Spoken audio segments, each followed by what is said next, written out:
Might have to hit it a sec. Okay.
Hello, everyone.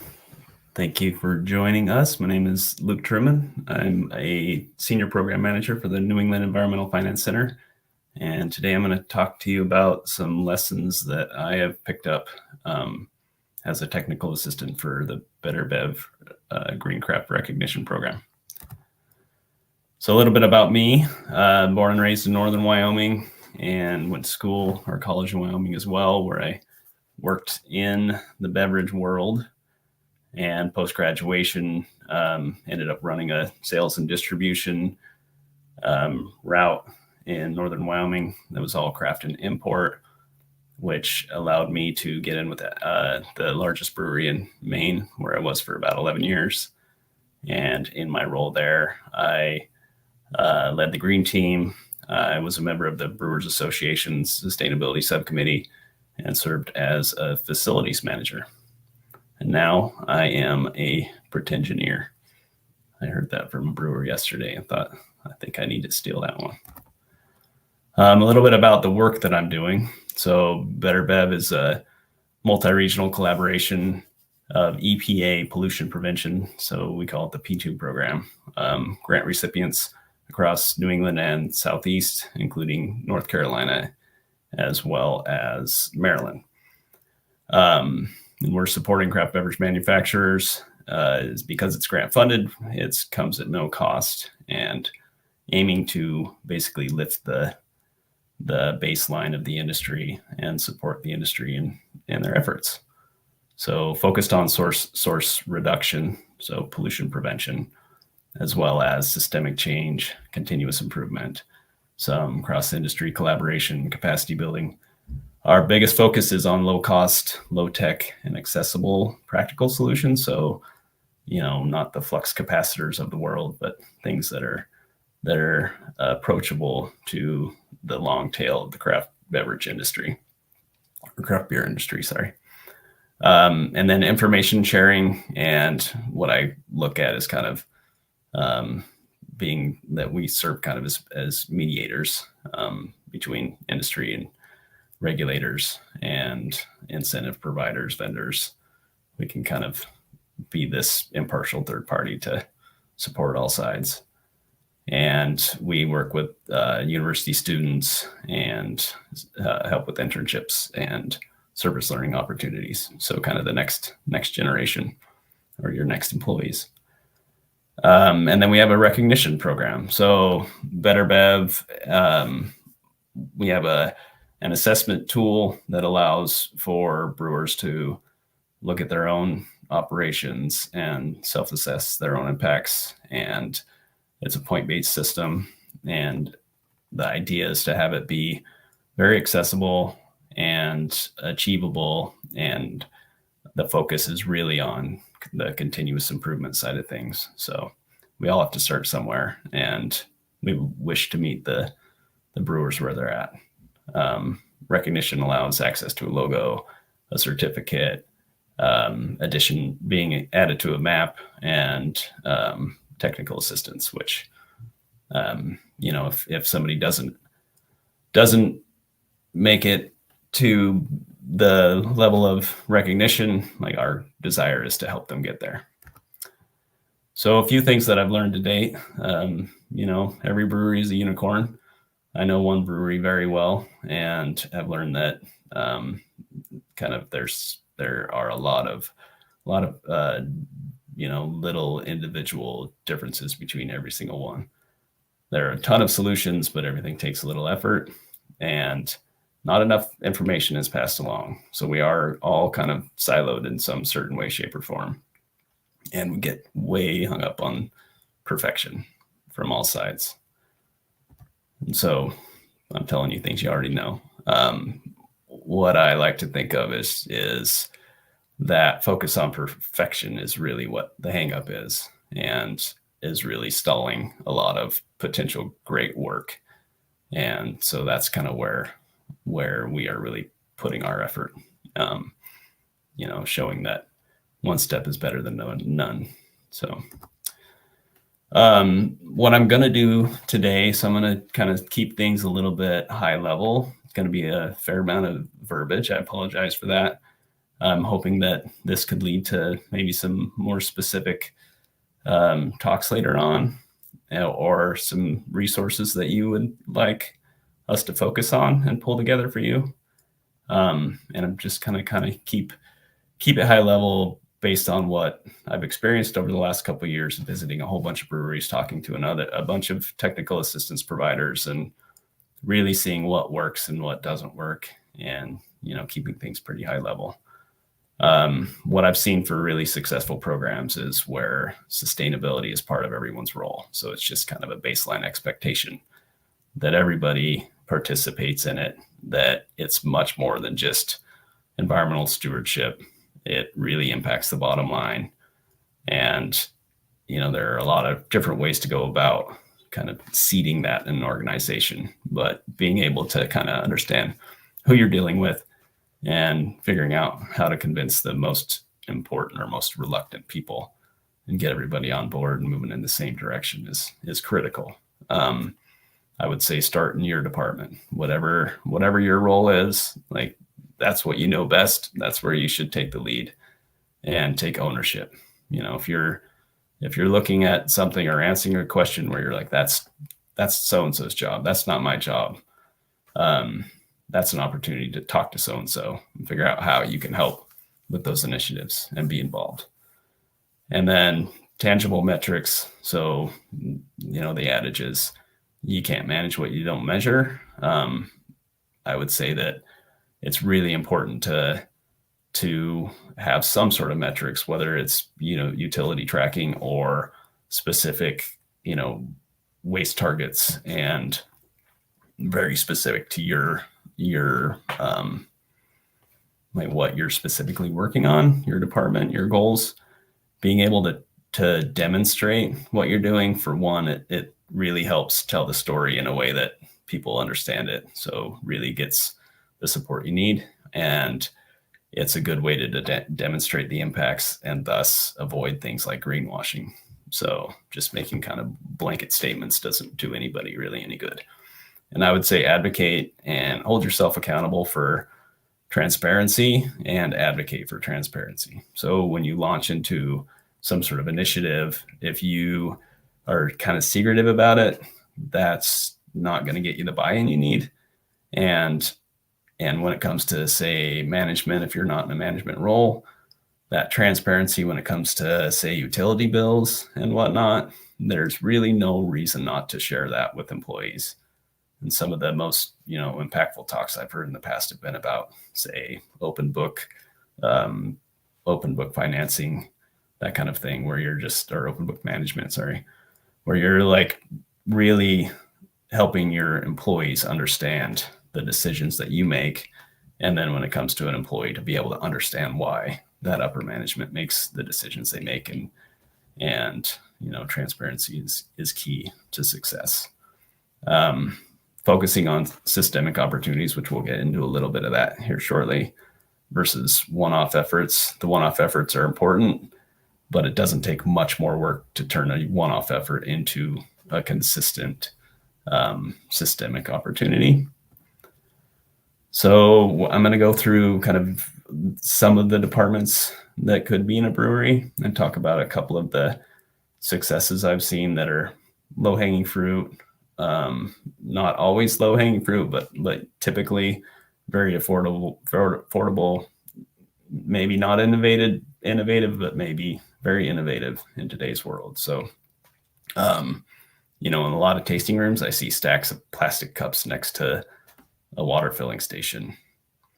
Like I don't, in a place where you're serving out a glass, you have a glass washer. I don't see the step moving from plastic to glass in that scenario being a big one.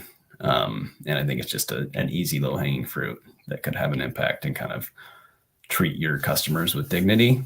And that could look in a bunch of different ways. It could be, jars brought in by employees, or it could be just the most generic glasses that the customers aren't going to walk off with. Courtesy pours, so essentially where you're pouring a pint of beer and dumping some off to top it off. Anytime that beer is being dumped down the drain, all of the resources have already gone into that, so that is 100% profit going down the drain. Anytime you can save beer from going down the drain is 100% profit. Comped beers, if you think about just figuring out a scenario where you can at least cover the cost of those beers, is a way to, maybe reward a customer for being a loyal customer, but maybe do it in a way to where you're not just giving it away. Dishwashers, I can't tell you how many breweries I've walked into and dishwashers on at like 9 o'clock in the morning when they don't open the tap room until noon. Those are kind of, easy things to address, where it's just, you have your open up checklist, you come in, you do that checklist so that you're ready for customers. Often a lot of those things can be put off for a little while, and those incremental savings will really add up. So I like to think of it as, it's not an all or nothing scenario. You can do small things to make incremental changes. If you have heat pumps, avoid the auto setting, and also set the temperatures and leave the temperatures. So it's a lot different than a heat system, say, where you turn it down at night because you're not going to be there. Heat pumps operate differently. They are much more efficient if they're left at a stable temperature. Cooler flaps and cooler draft line temperatures, if you can adjust those a little bit, if you can get people to buy into cooler flaps, or set up standards of procedure so that cooler doors aren't being just left open, those make massive impacts. Or if you're going to have a cooler door open for any amount of time, shutting the cooling off is kind of the next best thing. I would say use communication instead of trying to predict what customers are going to want. So I go by breweries often where there'll be a gas fire burning on a patio, or heaters going just to like being inviting, but chances are the brewer or the customer's not going to come there just because those things are burning. Instead, they're probably going to, question the values of the brewery. So being able to use signage to say, if you're interested in us kicking on this heat, we would happily do so. And a lot of those systems heat up in 2 seconds, especially gas-based. And then safer choice chemicals and natural cleaners in refillable bottles if possible. There are a lot of opportunities in a tasting room. And if you think of what your employees are exposed to, plus your customers, those cleaners can really go a long way to being a good demonstration of your values. So some procurement and ingredient choices. I put a community solar down here. There are a lot of different other ways to think about clean energy procurement. There are, depending on where you are in the country, some of those can save you a fair amount of money, and it's definitely worth exploring what your options are. Even just having a conversation with an electricity broker or an energy broker can potentially save you a lot of money, and it's worth having conversations with them. Local ingredients. So when I'm talking about, systemic change, right, or avoiding the kind of one-off things, if you weave a percentage of local ingredients into your flagships, you can have a much more consistent positive impact on the community and develop consistent relationships and kind of grow that over time versus having it be an all or nothing or certain single batches or whatnot. Shipments. So we are in a world now where we tend to just think we can buy things and it should be there the next day, and we don't really think too much about what that means. But impact wise, there are a lot of resources that go into the Amazon train, as I call it. And being able to kind of rethink the way that we operate, and being more thoughtful about how we get things to us can make a big difference on our impact. Buying in bulk. So if you can buy a 5-gallon bucket of something versus 5 individual bottles, an empty bucket's a lot more useful than an empty gallon bottle. And if you want to dig into our recycling systems, it's kind of depressing. Your water source. So I put the Sebago Clean Waters logo on this slide. That's one example of a pretty cool program where breweries are working to conserve a watershed. If you don't know your water source, you should, and you should engage with it. It's your number one ingredient. It's critical to the health of your community, so your customer base, and you've got a loud voice. Breweries are respected. It's worth getting to know that and doing what you can to protect it, even if that's just acknowledging what it is on social media and getting other people involved, or trying to set up some volunteering opportunities. And then know who treats your wastewater and handles your solid waste. Like these things, they aren't a utility coming in, but they are directly connected to what you are doing in-house.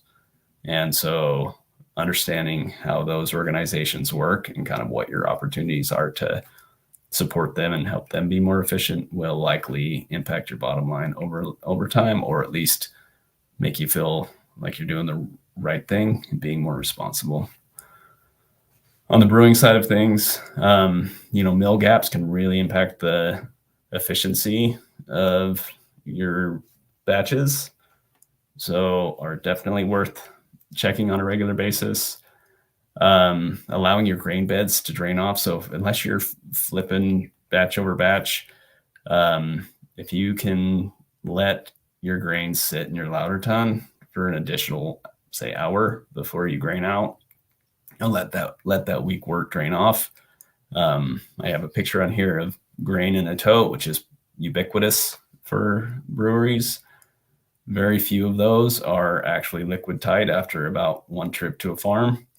And so if you can give some extra time for that wort to drain off, then it means less wort going into the stormwater system.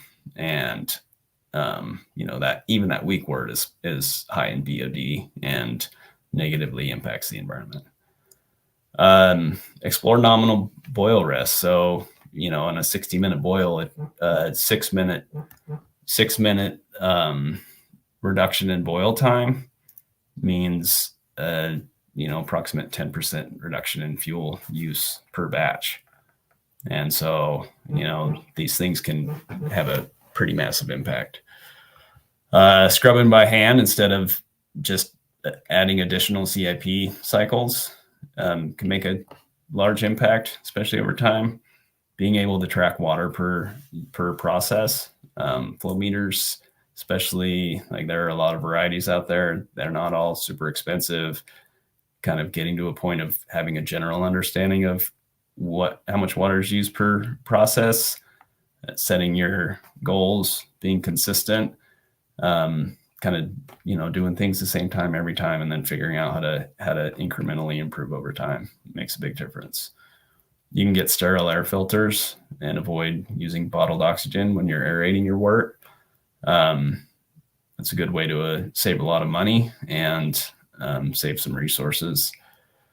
If you don't have an HLT, I've seen a lot of breweries be really innovative about how to capture their knockout water to reuse for other processes, or say after they transfer into their kettle, they'll wash their louder tun really quickly, and then put their knockout water in the louder tun and use that to clean their kettle whirlpool after.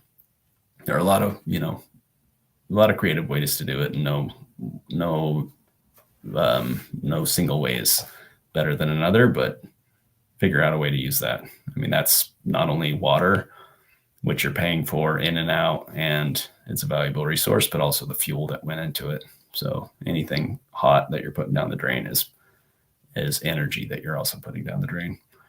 And simple things like sweeping before washdown can save a lot of washdown time and a lot of water, and keep contaminants out of the drain. The brewery that I worked at, I can't tell you how many keg caps and oak bungs and all sorts of other crazy things came into our wastewater pit that often jammed up pumps and caused trouble. If it's happening at your brewery, there's a chance you might not know about it if you're draining straight to the street, but chances are it's negatively impacting something down the line, the infrastructure, and it's not hard to trace things back to a brewery. And whether you're told or not by the municipality that's having to deal with those things, you are on their radar as irresponsible when you let things go down the drain that shouldn't go down the drain. Some simple solutions in the cellar. So one project we're working on now is with distilleries to use foreshots in place of alcohol. So for sanitizing before you hook up hoses and whatnot, or sterilizing. Sorry. There's a lot of distilleries out there that are creating foreshots and don't really have an outlet for them, and so it's worth having some conversations and possibly saving some money and figuring, helping them use up something that's a waste material. Using sacrificial wort to quadruple yeast shipments is a good way to save some money.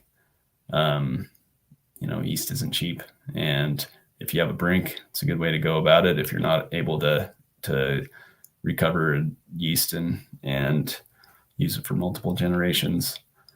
The adoption of nitrogen, there are a lot of breweries doing really innovative things with nitrogen, and breweries that run CO or nitrogen lines next to their CO2 lines and use the same regulator. So basically put a T in, valve it off, so you can interchange between the two without ever having to introduce air into the system.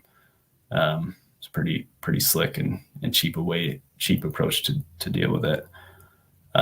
Nitrogen you can expect to be about 50% less than CO2 cost wise.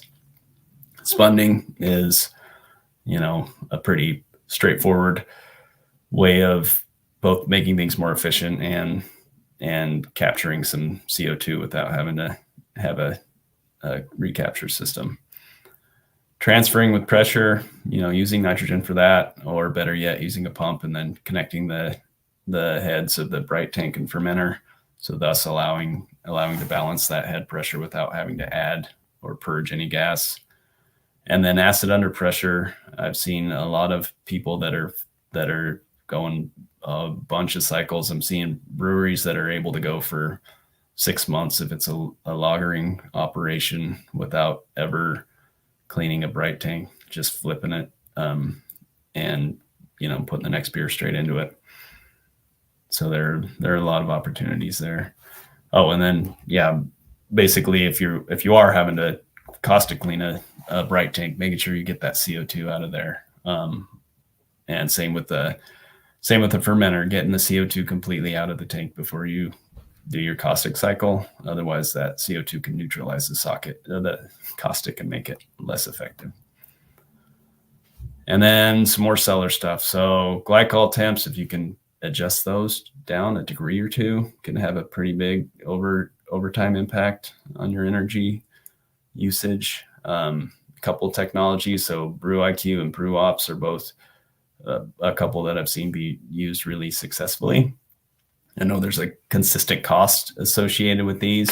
If you can demonstrate that this is saving you $1 over what that incremental cost is, or even if that cost is, avoidance of potential catastrophe,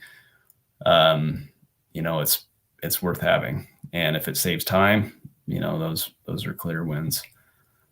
Water and chemical use per process, so SOPs, being able to be consistent and exploring less hazardous chemicals. So Toxics Use and Reduction Institute, check it out. They have some pretty great resources and are showing that some much less toxic chemicals are just as effective as the nasty ones. So safer for your employees and better for the environment. If you see sweating tanks, glycol lines, insulate them, seal gaps, and you will see, a definite return on that investment. And not being rained on is kind of a nice thing when you're in a brewery. Once again, tracking beer loss, that turns into profit, 100% profit. Some packaging opportunities. There are some pretty good resources out there for DIY ionized air rinse, being able to recover interior rinse water for exterior rinse. So you can actually recover your interior rinse water to, if you're running a bottling plant, for example, to run that to cool your vacuum pump or vice versa, and then run that to clean the outside of the bottles. And then, replacing nozzles. So exterior rinse nozzles on the actual equipment rinse. You can save a significant amount of water just by replacing a factory nozzle with something and not lose any of the cleaning quality.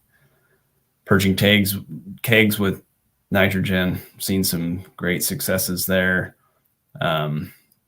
Reducing beer loss. I'm going to beat a dead horse. And then using blowers or any situation where you can avoid using compressed air to do a job and use kind of a direct system is beneficial. Compressors are giant energy hogs. So if you're, say, using compressed air to run air knives, that's essentially adding a step into a process that it doesn't need that additional step. You can use a direct blower for that. Some warehouse ideas. Often you can receive pallets of, say, mother cartons or the like, and realize that they could be stacked better or have a couple additional layers. You might not know this, but the warehousing folks that have come up with the systems to build these things and have the packaging lines that make the packaging, they don't always realize the opportunities that they have. And so there's a good way to reduce the number of shipments that they send out. So save them money on shipping, which is going to waterfall down to you, and also save you money on receiving products because you're going to get more on a pallet. And so from my experience, they are very receptive to that feedback. Anytime you can use reusable pallet wraps. So if you're moving something from a brewery to a warehouse, or even across the brewery, using a strap or pallet wraps is one brand that they're pretty great, or even ratchet straps. Anything that you can do to kind of avoid creating waste is a clear win, and will ultimately be a financial saver plus potential back saver. Working with a distiller to utilize spoiled or dated beer. So that's kind of part of this whole 4 Shots project we're working on now is how can we introduce other products into that market in order to, increase the potential byproduct that could be useful to breweries versus sending the stuff to be destroyed. And then pallet repair, that's an easy one to get into and save yourself a little bit of money. There are also pallet repair companies. It's worth looking into, to rather than just having a stack of pallets free on the side of the road. You could actually make a couple bucks a pallet.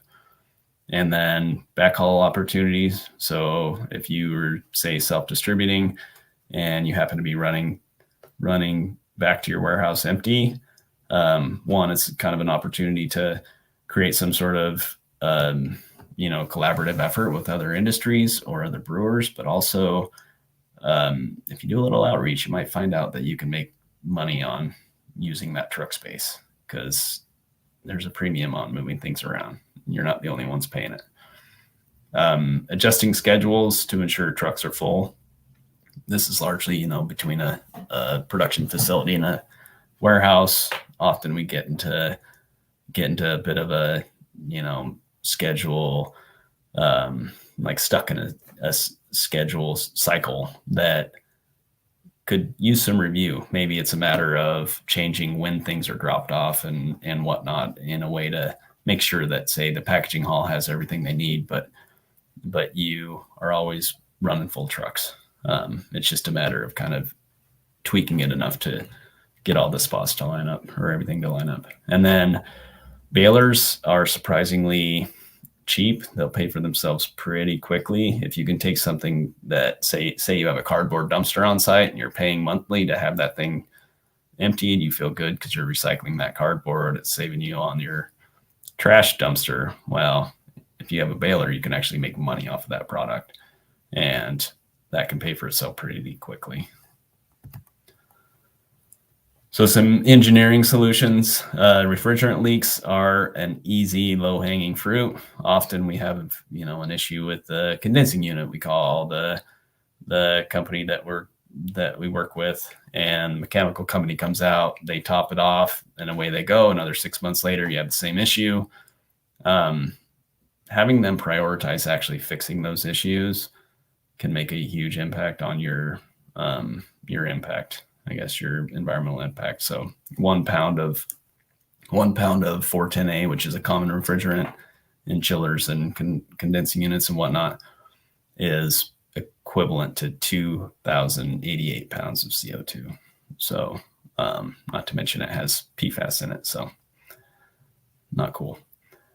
And then steam trap blow-by. If you see steam blowing out of the top of a vent outside, good time to see this time of the year. When you're driving up to a brewery, you see steam blowing out of the top of the brewery. That's a pretty clear sign of a steam trap blowing by, which is basically just pouring money out of the roof. They're affordable to fix and not difficult. Decoupling domestic hot water from a boiler plant. So basically, if you separate the front of house from the actual production facility when it comes to hot water, you can, for one, take down your boiler for maintenance without disrupting the front of house operations. But two, you can save a lot of money in operations, because you're essentially running a jet engine to do something that you need a 3-cylinder Honda engine to do. So it's a huge opportunity. And then in that same vein, there's the chance to electrify hot liquor tanks for off-peak hour heating or temperature maintenance. So say if you are only brewing during the day, being able to keep that hot liquor tank hot at night so it's ready to go first thing the next morning. Electrifying that, so essentially having 2 fuel sources. You can save a lot of money on gas and be able to heat it at times when the electricity is not so expensive. And then also level sensors on hot liquor tanks, so you're not overfilling them. And then single point watering system. So that picture on the bottom right there, you can top off your water for your forklift battery without having to open up each of the cells, which means that your people are more likely to actually water the battery. There are also low water lights that you can install. Also very, all of these things are very affordable and easy to do yourself. And if you have that little low water light, you can tell when the water's low without having having to actually open up those cells. So it's safer and makes it so you actually will get water in the battery. Compressed air. So 2 psi of compressed air or air compressor setting equates to 1% efficiency. So if you can reduce your house pressure by 2 psi, that's 1% efficiency. If you have buffer tanks, you can reduce the runtime on your compressors and basically deal with the surges without having to just run that compressor into the ground. And then air leaks. If you walk through a facility when it's quiet, you're going to hear those air leaks. And those air leaks are just money pouring out of those seals. And if it's a high pressure system, if you're running your compressor at 150 psi, that's going to be a much bigger leak than if it's at 120. So those two things together make a big difference, and addressing your air leaks is a pretty low hanging fruit. So some more engineering stuff. Hot pipes, so steam pipes, hot water pipes. There's a really cool tool that I'm forgetting the name of it all of a sudden, but you can actually quantify what kind of savings you're looking at. Just know that there are significant savings if you insulate steam pipes with even a half-inch insulation. You're talking like $5 a foot a year in savings at a minimum. It's hard to tell when hot pipes are wasting energy because you can't see it like you can with a sweating pipe. But if you have those hot pipes, for one, you're wasting your heating energy, and then you're dealing with a giant radiator. So if you're cooling the space in the summer, you're fighting against yourself. And same goes for unjacketed tanks. So a lot of kettles and louder tons are, and hot liquor tanks even aren't jacketed on the top specifically. And so, same concept, just giant radiators. So if you put jackets on those that a blanket that you can take off if you wanted to, leave it off for the weekend when the customers are there and gawking at the equipment, don't sacrifice good for great. Like it's better to make some changes, and that's a lot of energy. HLTs, I see a lot of those getting overfilled all the time because they're undersized, and you can often get in a situation where you don't need to add cold water to your HLT if you're timing your knockouts right and adjusting the flows correctly, and you have extra capacity. It's better to have more HLT space than less. VFDs and cooler controls are easy wins. Any sort of pump that you have to control the flow of, VFD is a pretty affordable way to be able to control that flow versus valves. And then cooler controls, so basically controlling your evaporators to run when needed, but not when not needed. Strip curtains, I mentioned those earlier. They suck. We all hate them, but they're really effective. DIY LED retrofits, so your T8 and T5 bulbs, there are kits you can buy online that take 30 minutes a fixture to install. It's easy, and the light's better, and it's very affordable. So glycol freeze points, a lot of breweries will run their glycol at a much lower freeze point than necessary, which means, let me back up a little bit. Propylene glycol, your typical heat transfer fluid in a brewery is much more viscous than what is in a car than your ethylene glycols. So the lower the freeze point, the thicker that is. So the harder it is to pump, the less efficient it is to at transferring the cooling from the chiller into the glycol. And so if you maintain basically the minimum freeze point, then you'll be much happier with the results. It'll save you a lot of energy.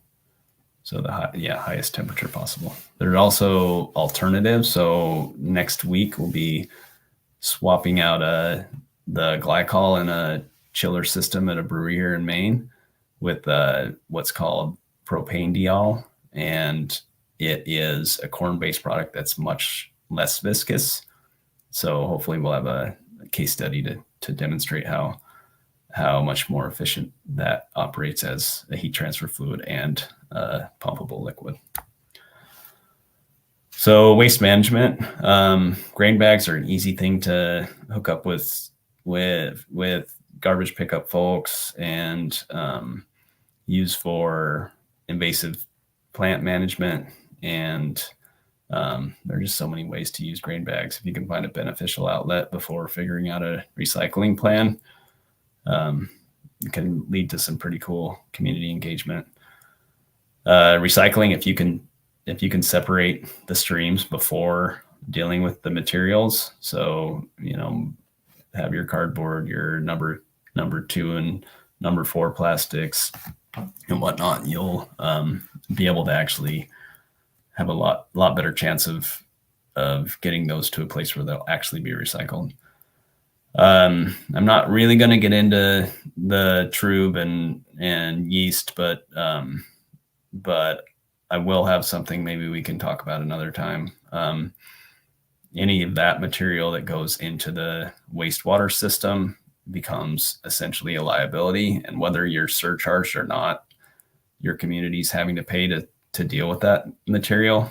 It all becomes sludge. And if you haven't heard about the PFAS issue with wastewater sludge and all of the red flags that have come about from field applying that material, you should read up on it. It's not promising. All of our systems are largely broken to deal with these materials, and it's a much better approach to have these materials turn into beneficial products for a compost facility or anaerobic digestion, if that's possible. It's definitely an added cost. There are a lot of innovative ways to deal with it, and hoping to really build that kind of resource out as far as guidance. But one brewery, for example, Whalers in Rhode Island, the picture down on the bottom is of their separation tank. So they put their hot and cold side trub, their spent yeast, and then they take it to a compost facility and are able to dump it for very little money, and makes their wastewater treatment plant a lot happier. And then they're not participating in creating a liability for the community. Amherst Label has a label backing return program and reuse, which is pretty amazing. And if you're labeling, like, that's something that we should expect from suppliers. Pack techs are pretty strong and pretty easy to clean and inspect and reuse. It's an extra step, but there are a lot of breweries doing a very good job of it. And then cross industry partners. I mean, there's so many ways that our industries can collaborate, and breweries are the best catalyst for making these collaborations happen. And I've just seen it over time, just so many people jump on board to get involved with what breweries are doing. And a few resources. So the Brewers Association benchmarking tool is included with BA membership and really easy to use. BA has a mentor as well, a sustainability mentor that is super knowledgeable. Matt is his name. And, that tool is great for goal setting and utility tracking. And you can even, tell your carbon footprint associated with your goals, which is pretty cool. A lot of BA manuals that are all very well done. And I know they're in the works of being updated at the moment. The NBAA has a podcast series, and also, the videos like this one, they're is a lot of rich history there. And so I would say definitely tap into the Craft Beer Professional podcast series. YouTube series. And then New Belgium has a open source greenhouse gas accounting tool. And if you go to their site, they've got some really cool resources. And then BetterBev. I know we're in New England and the Southeast, but I'm from out West. I've got, really great ties across the country. And I know I feel comfortable speaking for the rest of the BetterBev team. Like we're happy to work with anyone, and we're happy to really expand this program. I think that there's a lot of need to support the industry across the country, and I'm really hoping that we get to the point where we're able to serve that entire need. So even if you're not located in New England or the Southeast and you want to kind of seek recognition or work through this self-assessment form, by all means, let's collaborate. Here's my information. Feel free to reach out anytime, and let's, take it from there. Thank you for your time. Any questions? Would be happy to chat about anything.